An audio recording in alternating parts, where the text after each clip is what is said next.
Shalom sahabatku, sebelum kita merenungkan kebenaran firman Tuhan di pagi hari ini, mari kita sama-sama berdoa. Bapa Surgawi, kami mengucap syukur buat pagi hari ini. Kami berterima kasih untuk nafas kehidupan yang masih Tuhan berikan untuk setiap kami pagi hari ini. Sekarang kami ingin kembali mendengar tentang kebenaran firman-Mu, biar kebenaran firman-Mu yang terus mengajar dan menuntun kami sepanjang hari ini. Amin. Pagi hari ini, kita akan merenungkan kebenaran firman-Nya dengan tema berkat dari Tuhan datangnya.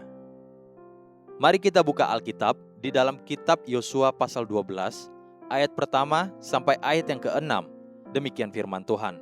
Inilah raja-raja negeri yang dikalahkan oleh orang Israel, dan yang negerinya diduduki mereka di seberang Yordan ke arah matahari terbit, dari sungai Arnon sampai gunung Hermon, serta seluruh Araba Yordan ke arah timur.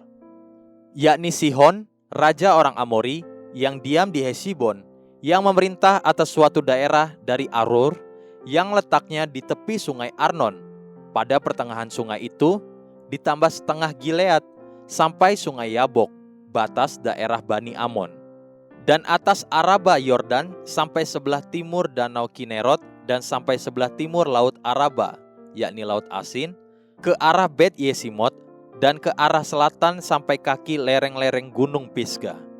Selanjutnya daerah Og, Raja Basan, seorang dari sisa-sisa orang Refaim. Raja ini diam di Asyatarot dan di Edrei. Selanjutnya daerah Og, Raja Basan, seorang dari sisa-sisa orang Refaim.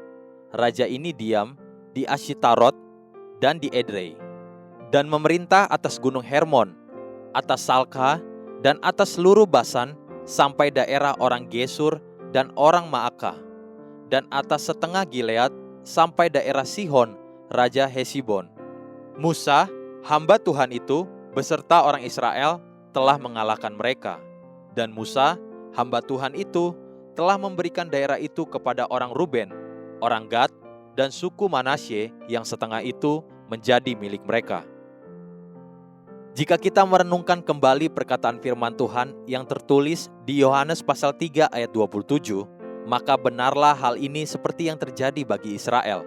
Tidak ada seorang pun yang dapat mengambil sesuatu bagi dirinya kalau tidak dikaruniakan kepadanya dari sorga.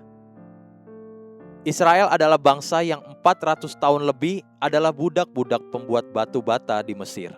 Mereka tidak berpendidikan, mereka tidak terlatih, mereka tidak pernah belajar untuk menjadi tentara dan memegang senjata. Dibandingkan dengan bangsa-bangsa lainnya yang jauh lebih terlatih dan memiliki persenjataan lengkap, Israel adalah negara bayi yang tidak punya kemampuan apa-apa.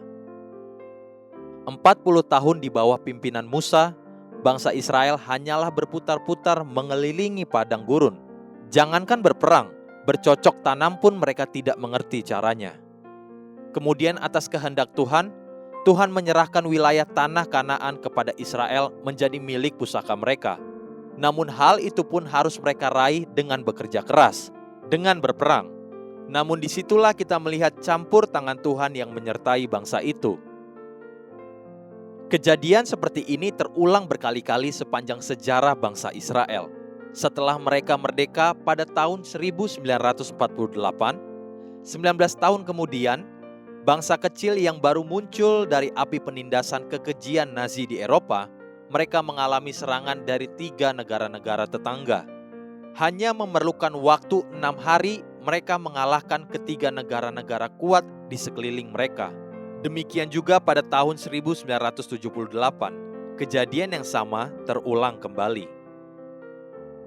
Melalui peristiwa-peristiwa ini di dalam sejarah, saya semakin diteguhkan. Tidak ada seorang pun yang dapat mengambil sesuatu bagi dirinya kalau tidak dikaruniakan kepadanya dari sorga. Apabila kita sungguh menyadari kebenaran ini, maka kita akan menjadi tenang dan tidak perlu berupaya untuk merampas apa-apa bagi diri sendiri dengan cara-cara yang tidak berkenan kepada Tuhan. Sebab tidak seorang pun yang dapat mengambil sesuatu bagi dirinya kalau tidak dikaruniakan kepadanya dari sorga. Haleluya. Sahabatku, mari kita sama-sama berdoa. Terima kasih Bapa Surgawi. Aku mau terus belajar untuk hidup sesuai dengan rencanamu. Amin.